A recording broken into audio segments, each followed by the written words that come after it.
Something quietly changes in people's lives once they leave school. Making friends suddenly becomes much harder. When you're younger, friendships happen almost automatically. You see the same people every day in class, you sit next to someone long enough, and eventually you start talking. You join activities, sports, clubs, or just hang around the same places after school. Proximity does most of the work for you. You don't have to think about it. You're simply around the same people constantly, and over time, those repeated interactions slowly turn into friendships. As simple as that. But once people enter adulthood, that system disappears.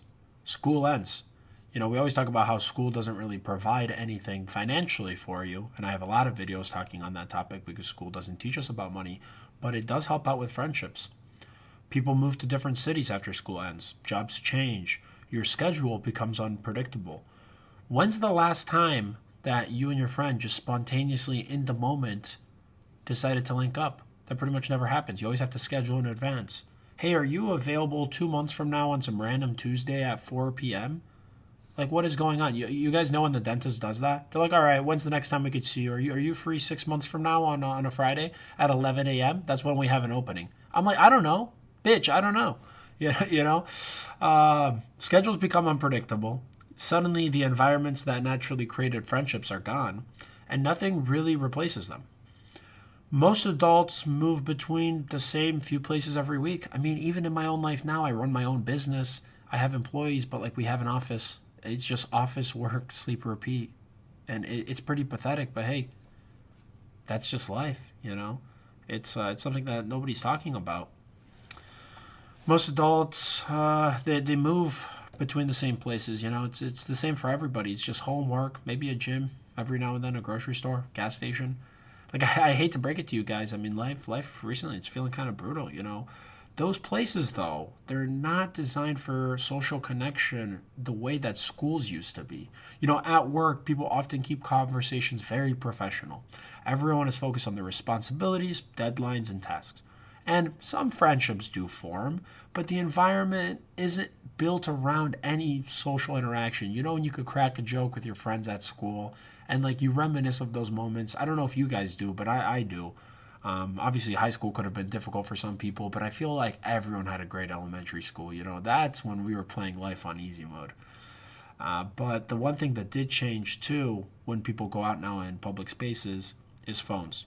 Like, look around any cafe, a waiting room, airport, train station, like just any place with a lot of humans, and you're going to notice something very interesting. Most people are looking down. Nobody's looking up. Everybody's looking down. So, what are we looking down at? Well, we're looking down on our phones. Everyone's connected digitally, but disconnected from the people physically around them. It's a tough observation, but man, that's just the world we live in, you guys. I mean, standing in line used to mean that people occasionally talked. It's not like you're gonna talk out every single time, but waiting somewhere used to mean looking around, making eye contact. What happened to making eye contact? We don't even do that no more. Maybe exchanging a comment with someone nearby. Like, I'm just thinking right now out loud. But now those moments are just filled instantly with scrolling. The phone becomes a barrier. It signals that someone's occupied, even when they're just passing time. Is anyone actually busy when they're doing something on their phone?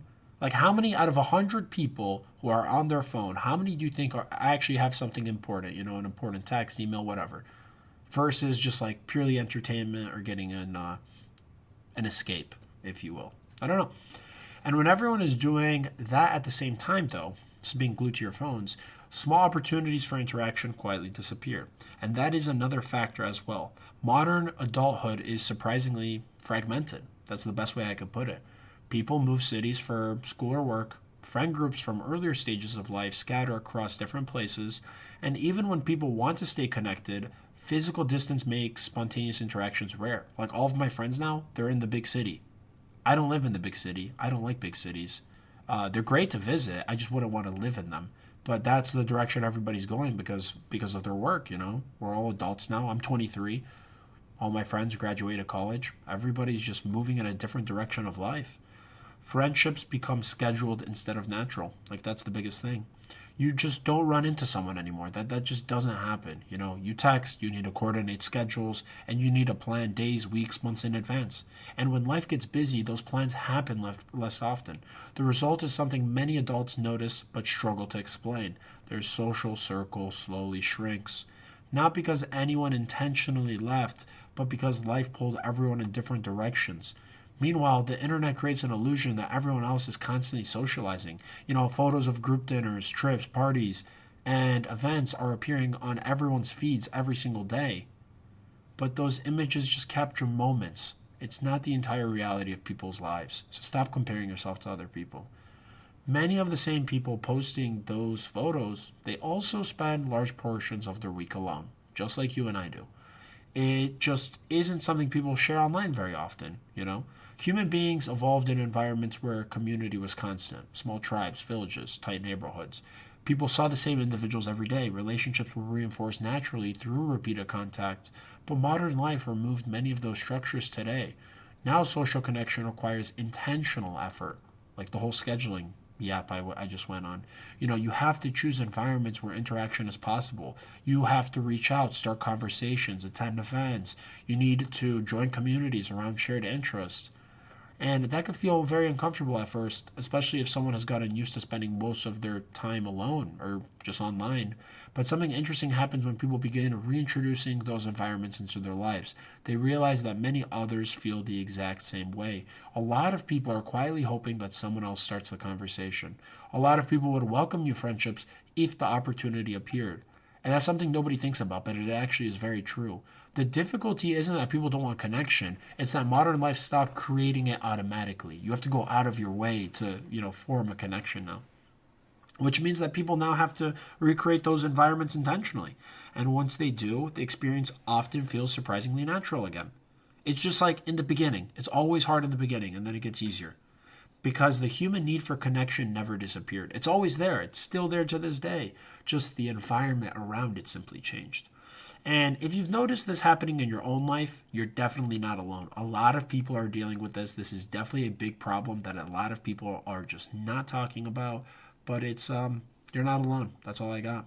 A lot of the social dynamics that people grew up with, they have just shifted over the last decade. I'm going to say 2020. 2020 is where we had the biggest change, where people were just stuck indoors. And most people now are just figuring out how to navigate life from that moment onward. If you guys like these conversations, they're very raw. Not much editing goes into them. A lot of time. It takes a lot of time to make the videos, but if you guys enjoy these discussions about the modern life, psychology, the strange ways the world is changing around us, make sure you subscribe because I got a lot more content coming. There's a lot more to explore in this topic, and this is just one video of many that we can make. But yeah, I appreciate you guys so much for all the support on the videos. The continued viewing, liking, subscribing, commenting, all that stuff. It really means a lot to me. And with that, we will catch you here on the next one.